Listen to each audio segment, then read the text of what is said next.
పెన్షన్ల పంపిణీకి ఏపీ సర్కార్ రాజకీయ రంగు పులుముకుంది. ప్రభుత్వ పెన్షన్ల పంపిణీని పార్టీ కార్యక్రమంగా నిర్వహిస్తున్న పరిస్థితి. దీనిపై అప్డేట్స్ మా కరెస్పాండెంట్ రవీందర్ అందిస్తారు.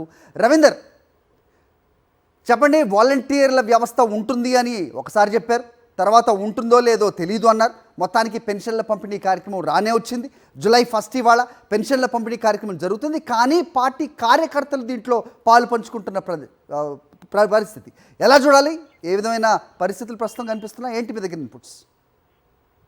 అరే, ఈ రోజు ఉదయం నుంచి కూడా జరుగుతున్నటువంటి పెన్షన్ల పంపిణీ కార్యక్రమం చూస్తుంటే మళ్ళీ గతంలో 2014 నుంచి 19 వరకు ఏదైతే జన్మభూమి కమిటీలు రంగప్రవేశం చేసి ఒక అరాచక కాండం సృష్టించాయో, మళ్ళీ ఇప్పుడు అదే తరహాలో టీడీపీ నాయకులు కార్యకర్తలు అదే తరహాలో జన్మభూమి కమిటీల మాదిరిగానే పెన్షన్ల పంపిణీ కార్యక్రమంలో పాల్గొంటున్నట్టుగా రాష్ట్ర వ్యాప్తంగా విమర్శలు కూడా వెలువెత్తున్నాయి. ఎందుకంటే 2014 నుంచి 19 వరకు పెద్ద ఎత్తున జన్మభూమి కమిటీల ఆధ్వర్యంలోనే వారి చేతుల్లోనే మొత్తం పరిపాలన అంతా కూడా జరిగిందని చెప్పుకోవడంలో ఎలాంటి సందేహం లేదు. అప్పట్లో ఇదే వృద్ధులు అట్లాగే వికలాంగులు ఎవరైతే ఉన్నారో వారి దగ్గర నుంచి పెన్షన్ మంజూరు చేయడానికి కూడా పెద్ద ఎత్తున వేల రూపాయలు అప్పట్లో వారి దగ్గర నుంచి తల్లుకున్నటువంటి పరిస్థితిని కూడా రాష్ట్ర వ్యాప్తంగా చూసిన పరిస్థితి. సో ఇప్పుడు చూస్తే కనుక అదే తరహాలో మళ్ళీ అదే పార్టీ సంబంధించినటువంటి కార్యకర్తలు నాయకులు ఇంటి దగ్గరకు వస్తుండటంతో ఈ పెన్షన్ తీసుకున్న వారందరూ కూడా ఆందోళన చెందిన పరిస్థితి కనిపిస్తుంది. వాస్తవానికి చంద్రబాబు స్వయంగా ఈ కార్యక్రమంలో పాల్గొన్నారంటే ఆ పార్టీ సంబంధించినటువంటి కార్యకర్తలు నాయకులందరూ కూడా పిలుపునిచ్చే పరిస్థితుంది. వాస్తవానికి ఇది ప్రభుత్వ కార్యక్రమం లేదంటే తెలుగుదేశం పార్టీ కార్యక్రమం అనేది కూడా అర్థం కాని రీతిలో ఈ వ్యవహారం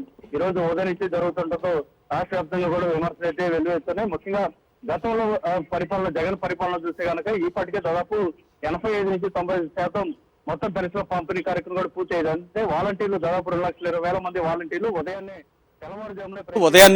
తెల్లవారుజామునే ప్రతి పెన్షన్దారు ఇంటికి వెళ్లి తలుపు కొట్టి గుడ్ మార్నింగ్ చెప్పి వారి చేతిలో పెన్షన్ పెట్టే పరిస్థితి ఉండేది. అప్పట్లో ఏ కులం లేదు, రాజకీయం లేదు, పార్టీ లేదు అంటూ కూడా గతంలో వీరందరూ కూడా పార్టీలకు అతీతంగా కేవలం సేవా కార్యక్రమం దృష్టితోటి వాలంటీర్లు పనిచేశారు. ఇప్పుడు చూస్తే మాత్రం అందుకు భిన్నంగా తెలుగుదేశం పార్టీ కార్యకర్తలు నాయకులే ఈ విధంగా పెన్షన్లు పంపిణీ చేస్తుంటారు మాత్రం ఎవరు జీర్ణించుకోలేకపోతున్న పరిస్థితి కనిపిస్తుంది. మొత్తంగా ఈ వ్యవహారం చూస్తుంటే రాష్ట్ర వ్యాప్తంగా ప్రజలు కూడా ఒక ఆందోళన చెందుతున్న పరిస్థితి కనిపిస్తుంది. వాలంటీర్లకు గతంలో 10,000 రూపాయలు జీతం ఇస్తానంటూ చెప్పినటువంటి చంద్రబాబు నాయుడు ఇప్పుడు తన పార్టీకి సంబంధించినటువంటి ఒక న్యాయవాది ద్వారా కోర్టులో కూడా పిటిషన్ వేయించారు. అసలు ఈ వాలంటీర్ వ్యవస్థనే రద్దు చేయాలంటూ కూడా కోర్టులో పిటిషన్ వేయించిన పరిస్థితి. అంటే వాలంటీర్ వ్యవస్థను పూర్తిగా దూరం పెట్టే కార్యక్రమం అయితే కనిపిస్తుంది. గతంలో మాత్రం ఎన్నికలకు ముందు 10,000 రూపాయలు జీతం ఇవ్వడంతో పాటు 50,000 నుంచి ₹1,00,000 వరకు సంపాదించుకునే విధంగా నేను చూపిస్తాను, వారికి దారి ఒక మార్గం చూపిస్తానంటూ చెప్పినటువంటి చంద్రబాబు నాయుడు ఇప్పుడు పూర్తిగా వాలంటీర్లను దూరం పెట్టినటువంటి వ్యవహారాన్ని మాత్రం వాలంటీర్లు కూడా జీర్ణం చేసుకోలేకపోతున్న పరిస్థితి కనిపిస్తుంది. మొత్తంగా ఇప్పుడు జరుగుతున్నటువంటి పెన్షన్ల పంపిణీ మాత్రం ఒక రాజకీయ రంగు పులుముకున్న నేపథ్యంలో రానున్న రోజుల్లో దీనికి చంద్రబాబు ప్రభుత్వం ఏ విధమైన వివరణిస్తనేది వేచి చూడాల్సిన పరిస్థితి ఉంది. Hari, okay Ravinder, thanks for the inputs. Right, అది పరిస్థితి. ప్రస్తుతానికి జన్మభూమి కమిటీలు ఏ రకంగా అయితే పనిచేశాయో ఆ తర్వాత వాటి మీద వెలువెత్తిన విమర్శలు మనం చూసాం. అదే రీతిలో ప్రస్తుతం కార్యకర్తలు పెన్షన్ల పంపిణీ కార్యక్రమంలో పాలు పంచుకుంటూ ఉన్నారు. సో ఈ లెక్కను చూడొచ్చు, ఎవరెవరికి పెన్షన్లు వెళ్ళే అవకాశం ఉంటుంది, ఎవరి పెన్షన్స్ కట్ చేసే ప్రమాదం ఉంటుంది అనేది వేరేగా చెప్పనక్కర్లేదు.